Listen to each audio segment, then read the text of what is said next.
Perkenalkan, nama saya Siti Asriati Walai. Di sini saya akan menjelaskan kasus korupsi di Indonesia, yaitu kasus PT Asabri atau Asuransi Angkatan Bersenjata Republik Indonesia menggunakan metode 5W1H. Yang pertama yaitu apa? Berapa dana Asabri yang dikorupsi? Tindak pidana korupsi di PT Asabri disebut juga kasus mega korupsi karena nilai kerugian negara yang fantastis mencapai 22,7 triliun.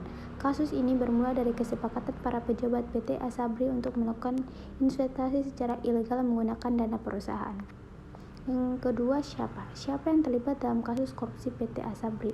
Tersangka dari jajaran direksi Asabri adalah Adam Rahmat Damirin dan Sony Wijaya, Bajtihar Effendi, Hari Setianto, dan Ilham Wardana Siregar.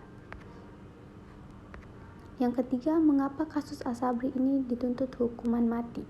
Tuntutan hukuman mati Asabri kepada Heru Hidayat dikarenakan kasus korupsi bersama mantan direktur Asabri, Adam Damiri, dan Sony Wijaya DDK. Kasus korupsi ini merugikan negara sebesar 22,7 triliun. Yang keempat, di mana kasus persidangan Asabri? Sidang dilakukan di Pengadilan Tindak Pidana Korupsi Jakarta Pusat.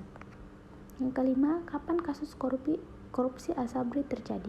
Cerita berawal pada tahun 2012 ketika Asabri yang dipimpin oleh Mayor Jenderal atau Purnawirawan Adam Damirin memindahkan 3 triliun dari total 3,8 triliun obligasi koperasi ke reksadana.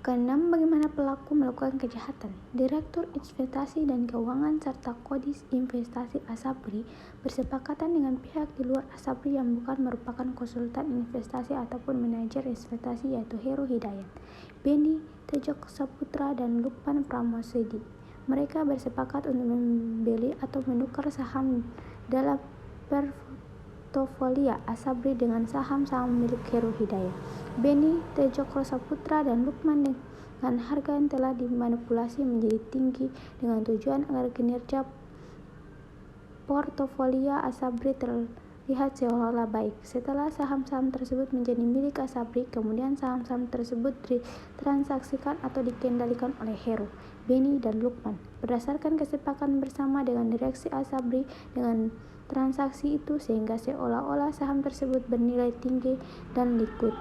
Padahal transaksi yang dilakukan hanya transaksi semua dan menguntungkan Heru, Beni, dan Lukman serta merugikan investasi Asabri.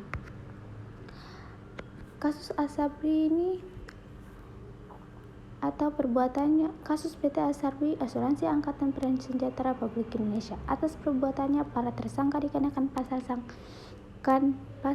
pasal sangkaan primer, yakni pasal 2 ayat 1 JO, pasal 18 UU nomor 31 tahun 1999 tentang pemberantasan tindak pidana korupsi, sebagaimana telah diubah dan ditambahkan dengan UU nomor 20 tahun 2021 tentang perubahan atas UU nomor 31 tahun 1999 tentang pemberantasan tindak pidana korupsi JO, pasal 55 ayat 1 G1 KUHP serta subsidiari pasal 3 JO, pasal 18 UU nomor 31 tahun 1999 tentang pemberantasan tindak pidana korupsi sebagaimana telah diubah dan ditambahkan dengan UU nomor 20 tahun 2021 tentang perubahan atas UU nomor 31 1900 tentang pemberantasan tindak pidana korupsi JO, pasal 55 ayat 1 G1 KUHP.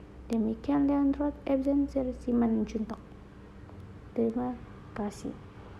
Sekian dan terima kasih.